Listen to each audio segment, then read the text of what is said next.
Hey everybody, it's Simply D, and I know what you're gonna say. It's been a minute. I have excuses. I actually have reasons why, but I'm not gonna even go into those. I'm just happy to be back and welcome you to another episode of In the Blind, or as I like to call it, My Life in the Blind, because we know that everybody's experience is just a little bit different.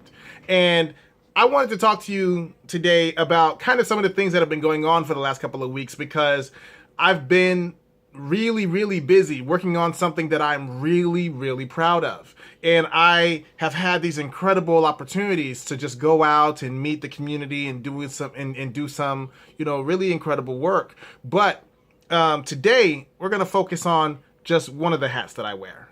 Okay, and we're going to talk about what it is to be an inspirational speaker, somebody who has the ability and the privilege to go out and talk to people, to encourage them in their forward movement and to inspire them to do bigger and better things than they are already doing, or to help them to sustain their positive growth. Okay, and I have actually a couple opportunities coming up in the very near future to go work with some kids and to go talk to them about what it is to be a good leader, and how learning to be depended on is not a bad thing. If someone is depending on you and you are helping them and they are helping you, it's a great synergy. It's a great experience to have. But what I wanted to talk to you about was what it's like when you are a blind inspirational speaker. Okay, because, my team and I would be doing a little bit of research, because I love helping the community. I love working in the community. And one of the guys that I know, his name is Drew Hutchhausen. And he's an incredible guy. Like, you listen to his story, you will be amazed at what he's not only come through, but what he's able to do. Then I took some time out and talked to certain venues, and I shared, some, just some of the things that have been going on in the blind community over the last couple of years. And it's really interesting how a lot of people are unaware of some of the transitions that are happening in the blind community, because there used to be a stereotype and when it comes down to blind motivational speakers and things of that nature. It's funny how when I start doing this blog, right, when I'm vlog, not blog, because this is not written. Okay, but when I start doing this vlog, every time I welcome you guys to the vlog and everything, my seeing eye dog feels the need to come sit at my feet and say, don't forget to tell him that I'm here. So yes, Gypsy's here. Anyway, you guys, there have been some changes going on in the blind community, and due to a large, uptake in technology, some of the things that have come into the market recently have made it where what's going on around us makes life more accessible for us. We're able to, communicate using just our smartphone. We're able to read emails a lot quicker without having a large voice box on the side that we have to wait to grab the data and then translate the data into a way that it can speak it to us. Man. I don't know about some of you guys, but I know those old JAWS systems used to annoy the heck out of me. The new JAWS, the software for JAWS, is way better. Okay, so anyway, but I don't even use JAWS. I actually use my smartphone to do all of this stuff for me, and it's amazing that we're able to do that. Now, the hard thing that I recognize is informing the visual world that the blind world is not that different than the visual world. So when I go and I speak to people and I talk to them about my experiences, they're like, oh my goodness, I've been through something like that. And I never expected that you would go through those things. I'd never expected that you would have a bad day, because aren't all your days pretty much the same? Because blind people, you really don't do much. So how can you be, like...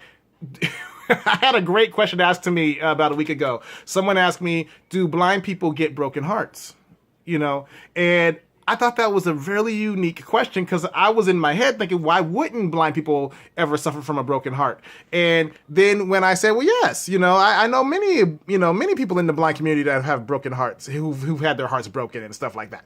And they asked, well, was it because the person didn't want to, at the end of the day, be with a blind person? And or was it because the blind person is usually more insecure about being blind? And I said, most of the blind people I know are not insecure about being blind because it's a state of fact for them. It's their reality. But it helped me understand even more that it seems like there's a big divide in what the visual world understands and what the blind world is. And yet I also noticed that divide happens the other way around too, because if you've never seen a thing, or if you've lost your memory of what it was to see these things, then when visual people try to describe something to you, they're using a language that can become, if not already is, foreign to you. And so I sat back and I was watching something a couple weeks ago where one of my blind friends was having something described to them by someone at a store, and they were describing using a lot of visual language for something, that he could have just put his hands on and had a better description of. And I know it's not the fault of the person at the store. I know there's this barrier, and there's this barrier that seems to get in the way of what people know and what they expect and what is actually doable. There's a reality, and then there's this wall of what people actually assume. Like you would never guess that there is a and I found this out a couple weeks ago, but there's a blind professional golf team. There is an organization out there that made sure that blind people who love the game of golf can still go out and play golf. And it's not miniature golf. Okay. Now I'm not a golfer. So when I found out this information, I was like, oh, that's really cool. I'd have never thought about that. But at the same time, I'm not necessarily a golfer. I met somebody at Best Buy, because I was walking through Best Buy with my seeing eye dog, and I met this guy. He thought it was his wife's seeing eye dog, and we started building this conversation up, and it was a really good time. And then I found out that there was this team that works out of Long Beach out here in California, where there's a professional rowing team, and I really wanted to be a part of that because I love exercise. I love anything that's not going to make my asthma act up, but I still get to build these guns up. You know what I'm saying? But anyway, so it's with my scheduling and everything, it just didn't work out. But I was super excited to find out that these activities are out there for the blind, and you would be surprised. Like I found out yesterday that there's a professional, undefeated blind MMA fighter. Not MMA. I guess it's kind of MMA, but it's also jiu-jitsu fighter. And it's amazing, that because I grew up with some of these people, if not the people that I heard about yesterday, I grew up with a lot of people who were champions in their sport. And the sport wasn't adapted for the blind. The blind adapted to the sport because they did not want to be necessarily, they didn't want things to be catered to their blindness. They just wanted a way to enjoy the activity, even though they have the blindness thing happening. So anyway, as a public speaker, my job is to go out there every once in a while and help bridge that gap. And I'm finding that there is a wall. There's just this wall that has to be broken through when it comes down to what you expect to hear when a blind person is coming to speak to you. Because there are life-changing stories out there. There are some incredible things that happen in the community. There are some incredible stories that happen in the visual community that the blind people would really love to hear about, because it's interesting how people feel like they have to protect you from their reality because they feel like you have suffered enough. And I understand it. I really do. It's kind of the same way your people's tone in their voice change when you say, oh, well, my son or my daughter or my friend is deaf. And the first thing you hear is, oh, I understand. And then people get really somber. Yet the deaf or the blind person is over there partying, having a great time, and I'm not saying that everybody's experience is the same, because like I said, here with the In the Blind thing, I understand that everybody's experience is just a little bit different, but there are some great stories out there, and there are some great people that you will, if you give them a chance, hear some incredible things from. I love working with the youth. I love teaching people. I love, going to different churches and just and helping people be inspired by it. If my testimony can help somebody else understand that they're not by themselves, it's all worth it to me. Everything that I've had to go through to get to this point is worth it to me. And I love being able to help bridge that gap. I have a lot of blind friends that now have a different kind of respect for the visual world. And I have a lot of people in the visual world that I'm friends with that now have a different respect for the blind world. And I guess it took me being right in the middle to be able to understand both perspectives. So anyway, I just wanted to say, y'all know I work hard. If you follow me on Instagram, Twitter, or, well, not Twitter really, because I work hard when it comes down to Twitter, but I can't get into it because everything moves way too quickly. So, but Instagram, Snapchat, Facebook, y'all can find me there. I mean, I have a Twitter account, things go there. But whatever you see there, you could always see it on Facebook or on Snapchat. So remember, or Instagram. So remember that, first off, if you want to follow me in social media, just go to DSimplyD. It's at DSimplyD. No matter what the platform is, as long as you put in at DSimplyD, you will find me. Okay? Especially Snapchat. I'm on there almost every day, and we have a good time. We like to joke, laugh. People ask questions, and I love the fact, since I do a lot of consulting, I love it when people who feel like they'll never be able to get an answer to an issue that they're having, whether it's growing their business, relationship, or whatever. I love having that one-on-one interaction that I can have with someone on Snapchat, so that's really cool. Of course, I also enjoy the goofiness that is Snapchat from time to time. Now, I am going to answer this question one more time because, it's my vlog and I can answer questions if I want to. But someone keeps asking, how do you do the camera work if you can't see the camera? And I've said it on Snapchat, and I don't even know if I've said it on Instagram. I probably will later, though, is muscle memory. Okay, when I was young, I had to learn how to bowl. And so they used to use the little bumpers to help you bowl. I didn't like the bumpers because it meant that I was always going to hit the pin. And I didn't want to always hit the pin if I bowled badly. So I learned to bowl without the bumpers by simply having people help me get to a point to where I could kind of space out between the gutters and learned to throw it a certain way each time. So a lot of muscle memory.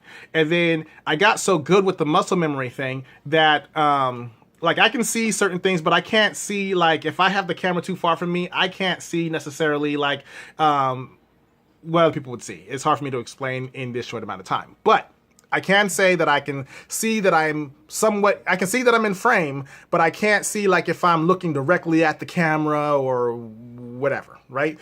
But I feel like y'all know I can't see, so y'all understand. Anyway, but the thing is I use a lot of muscle memory, and at the same time, like I said, I can see that I'm on the screen. I just can't exactly do it. But I've actually done these vlogs without having any sight at all, because I've got my phone set up to just follow my vocal prompts versus me trying to find the on-screen button to start recording and all that kind of stuff.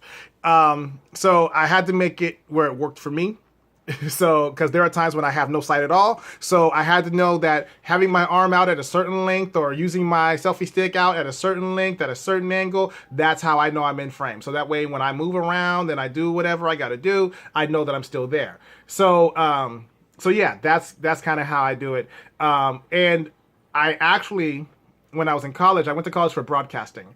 I was writing scripts, I was doing a whole bunch of other stuff, and I actually became a director of photography because I looked through a scope so much just to look around and see my environment. I got used to framing shots, so even if somebody else had to do the white balance and all that kind of stuff for me, I was still able to capture the shots that needed to be captured because I was just used to framing, I guess is the best way to say it. So anyway, and that got me a job working for Michael Jackson. So I guess I did something right. Anyway, like I said, follow me on Snapchat, Instagram, Facebook. It's all at DSimplyD. Don't forget to like, comment, share, and subscribe. My goal is throughout the summer to get the subscription rate up, especially on my Facebook fan page, because it looks like this fall we're going to be most likely doing some giveaways. And my artist Jules is releasing a single this summer, and I want you guys to know about it before anybody else knows about it. You'll be able to find her all over the place, and I'm super excited about that as well. So yeah, it's going to be a good time. It's going to be a great summer, and I will try to make these vlogs more frequent, but some things I just can't talk about until the embargo lifts on certain things. And, you know, when you sign a lot of confidentiality agreements, you are stuck keeping things confidential. But anyway, you guys, what I'm going to do is I'm going to, on my Facebook fan page, you guys want to learn more about Drew Hutchausen, I'm going to most likely be doing a feature on him sometime in the next week or two. Because I would like you guys to take a listen to his story. Let me know what you think. I want you guys to actually, you know, get involved. I want you to get involved with the discussion. Okay? So other than that, this is Simply D of Intermix. Don't forget to like, comment, share, subscribe, and I will talk to you soon. Bye for now.